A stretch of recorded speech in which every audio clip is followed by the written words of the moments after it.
Today we're going to talk about how bonds are used as part of the culmination strategy. We're going to go over why we use them, and we're also going to show you how we trade them in Charles Schwab.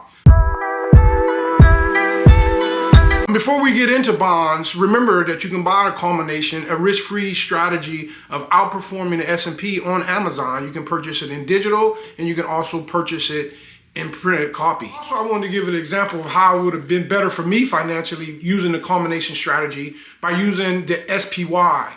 I joined the Army over 32 years ago. I've been retired for 12 years. So I joined the Army in 1992. In 1993, the SPY was selling for $45.09, and today it's selling for over $475, which means I would have had over 1,000% return.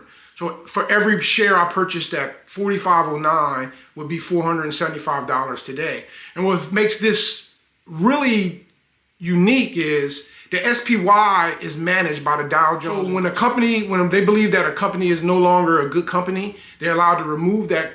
They're allowed to remove that company and add a company that they think will be more beneficial. And whenever a company that's in the S&P 500 is purchased, they also will replace that with a company that they believe, they have to replace it because it has to be 500 shares. They're going to replace it with a company that they believe is going to have a bright future. So it's not like purchasing one company, one stock that could go belly up, but the S&P, because it's made up of 500 companies, it's pretty much risk-free. So back in 1993 when I was purchasing it, it's almost no risk to it because it's interchanged. Now it could go up and down, but we know it's not going to go bankrupt because it's 500 companies and they add new companies to it. Bonds are important to the culmination strategy because when we don't want to invest in stocks because we believe the stock market is going to fall, we don't know when it's going to fall,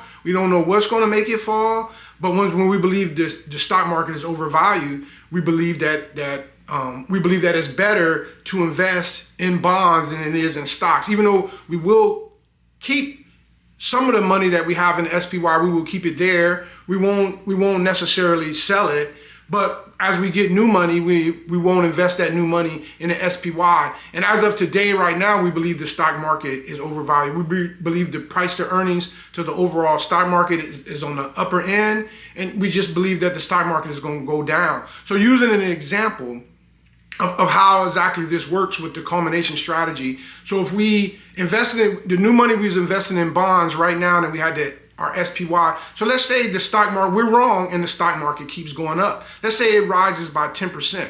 And right now in the T-bills that we're purchasing, you get a little over 5% of those T-bills. So now the stock market is up 10%, our bonds is earning us only 5%. But what happens, which we believe will happen, the stock market, let's say the stock market falls by 15% from the high of 10%. Now that the stock market dropped 15%, it's fell below the 10% that was up and is now down 5% to where we started at. So now that we were making 5% on our T-bills, because our T-bills is not really affected by the overall stock market, and we purchased it and we're pretty much guaranteed that money back by the US government. So now that the stock market is below 15% were from its high, it's down 5% where we started. So now let's say we start purchasing an SPY, we would have earned our 5% in T-bills, and we'd be purchasing the stock market down 5% below when we started purchasing our T-bills. So how we trade our bonds in Charles Schwab. Sometime back I did a video over Treasury Direct. You can go back and you can watch that video. You may be more comfortable using Treasury Direct, but we like to use Charles Schwab because that's the account that we trade our stocks in. That's the account that we trade our options in. So having it all in one account just makes it easier for us. I believe it's a little bit easier to sell your bonds if you need it. On that day when the stock market does fall, we can log into our Charles Schwab account, start trading our bonds or selling our bonds off to start purchasing stocks. So when you do log into Charles Schwab and you click on trading, which will be up at the top, and then you click on bonds, you're going to see the screen that you see right now. And we're going to kind of focus in. And on the left-hand side, you're going to see all the different type of bonds that you can sell: corporate bonds, treasury bonds, CDs. Also, you can trade CDs if that's something that you're kind of comfortable with. You can also trade those. Those are pretty much guaranteed, but we really believe treasury bonds is pretty much guaranteed. They're not 100% guaranteed, but they're backed by the federal government. So what you're going to notice is you're going to see the different type of bonds that you can purchase. We're going to click on the 3-month bond, because those are the T-bills that we like to purchase right now. They're paying some of the highest interest rates right now, and we're really not sure if interest rates are going to go. We believe that there's a chance that they can go higher, even though the Federal Reserve said that they're going to start cutting interest rates, but we still believe there's a chance they may go higher. So we're really comfortable with purchasing the 3-month T-bills, because as we said, we believe the stock market is going to fall. We want to make sure that we're ready when they fall. So when you're going to click on the 3-month US Treasury, which is actually a T-bill, which is what we like purchasing right now. And once you click on it, the screen that we have showing now is the screen that you're going to see. We're going to kind of focus on the first one, where it has marked number 1, April 11th. That's going to be the T-bill that we're going to focus on. So what that means is that's the maturity date, and that's the date that your bond is actually going to settle. And what I mean by settle is that the date that you're going to get your money back. So if you purchase the bond today on April 11th, you will get your money back. And if you notice at the number 5, you'll be purchasing the T-bill at the price is $98.69. And then also, if you look over a little bit more at the number 2 and the number 3 is the minimum you can purchase and the maximum you can purchase. So basically, the minimum is you can purchase 1. The T-bill below that, the minimum you can purchase is $1,200.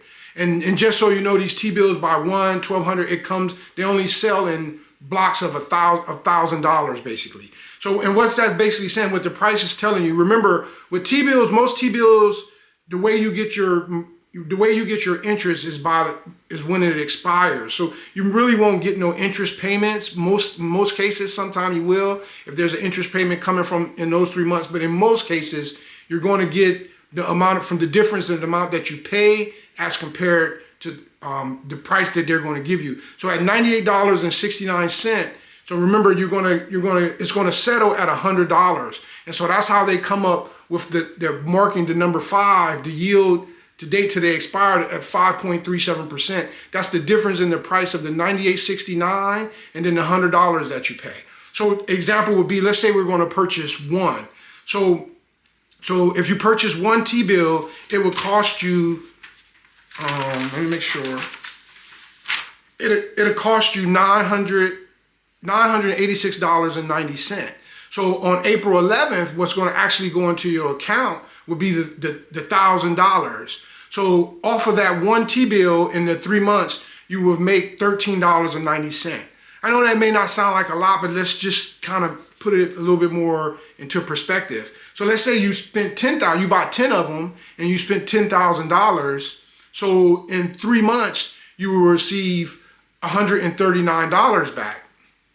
And then if you did that, let's say because in 3 months you're able to do that, you're able to reinvest that money after they give it to you on April 11th, you're able to reinvest that money. And let's say you do that 4 times in a year. 4 times in a year, your total return will be $556 if you did it 4 times, which kind of shows you how they get the 5.73% would be the yield. So that's how much capital you will receive. And what we like about it in the culmination strategy is, so instead of just having the $10,000 when the stock market do fall, we'll have $10,556.